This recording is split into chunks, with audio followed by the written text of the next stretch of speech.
Have you ever really stopped to think about what keeps our planet running? It's not just one thing. It's this vast, incredibly complex web of life.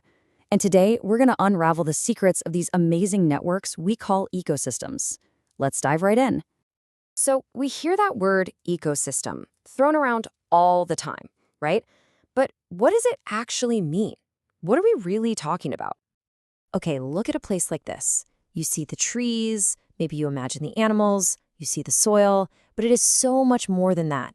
It's a living, breathing system where every single part, from the tallest tree down to the tiniest microbe in the dirt, has a job to do. And here's the textbook definition for you. An ecosystem is all the living things, what we call the biotic community, interacting with all the non-living things, the abiotic components. You know, it's like the cast of a play and the stage they perform on, all working together as one big show. And here's a little fun fact for you. This idea isn't some ancient concept. The term ecosystem was actually first used back in 1935 by a British botanist named Arthur Tansley. He's the one who really helped us see nature as this complete, interconnected system. So to really get how this natural machine works, we've got to break it down into its two most fundamental parts. You guessed it, the living stuff and the non-living stuff. It really all boils down to this one key difference. On one side, you've got the abiotic components, which is just the sciencey word for all the non-living things. And on the other side, you've got the biotic, all the living organisms. Every single ecosystem out there is a mix of these two worlds. So think of it like this. The abiotic things, the water, the sunlight, the temperature, that's the stage. It sets the scene. And the biotic components, all the plants, animals, fungi, and bacteria, well, they're the actors on that stage. You absolutely cannot have the show without both. All right, so now we know who the actors are and what the stage looks like. But how do they all interact? Well, the most basic, most fundamental interaction in pretty much any ecosystem comes down to one thing: energy. Or, to put it a little more simply, who eats whom? And that brings us to the big question, right? If an ecosystem really is this finely tuned machine, what's its fuel? Where does all the energy to live, to grow, to do anything at all actually come from? Well, the ultimate power source for almost all life on Earth is the sun. But here's the crucial part. Notice the flow. It's a one-way street. Energy comes in from the sun. It gets passed from one organism to another. And at every single step, a little bit of it is lost as heat. It doesn't get recycled. It's a one-time use deal. So how does the ecosystem organize this one-way flow of energy? It creates a kind of hierarchy, a pyramid of feeding levels that scientists call trophic levels. I absolutely love this breakdown. At the very bottom, you've got the power plants. These are the producers, like plants that soak up the sun's energy. Then you've got the plant eaters, the herbivores. They, in turn, get eaten by the meat eaters, the carnivores. And then when anything at any level dies, the cleanup crew, the decomposers like fungi and bacteria, get to work and break it all down. Okay, so we've established the energy flows in one direction, and it eventually runs out.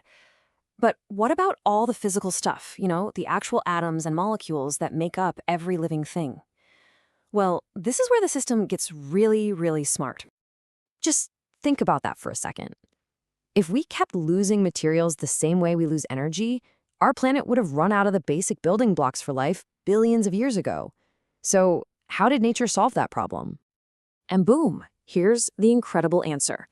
Unlike energy, the nutrients, we're talking carbon, nitrogen, water, all of it, are part of a closed-loop system. They get used, they get returned, and they get reused in a cycle that can literally go on forever. In nature, nothing is wasted. The best and probably the most familiar example of this whole recycling idea is the water cycle. We all learned about it in grade school, right? But it's genuinely the perfect model for how nature recycles all its essential materials. It's just such a simple, elegant loop. The sun's heat causes evaporation, the vapor rises and condenses into clouds, precipitation brings it all back down to Earth, and it collects in rivers and oceans ready to start the whole journey over again. It's a perfect, self-sustaining system. So now that we get the basic rules of an ecosystem, energy flows and nutrient cycle, let's zoom out. Because these exact same principles apply at every single scale, from a tiny puddle in your backyard all the way up to the entire planet. This is such a great way to visualize that sense of scale. You start with one individual organism that's part of a population of the same species. Different populations together form a community. That community and its non-living environment make up an ecosystem, and all of that is part of a larger biome, which is all contained within our planet's biosphere. So there you have it, laid out, plain and simple. From a single living thing all the way up to the global system. Each level is just nested inside the next, building up from the smallest to the very largest. This quote right here, it just gives you such a stunning perspective. We tend to think of the zone of life on Earth as this huge, vast thing, but in reality, every single ecosystem we've just talked about exists in a layer that is as thin and as fragile as the skin on an apple. And that fragility is so important to remember because our impact on it is absolutely enormous. Today, human activities directly influence or use about 40% of the Earth's total photosynthetic productivity. That's the total amount of energy captured by all plants everywhere. We aren't just another actor on this stage anymore. We are now a dominant force shaping the entire global ecosystem. And that really brings us to the final, fundamental truth. We are not separate from this system. We are a part of this intricate web.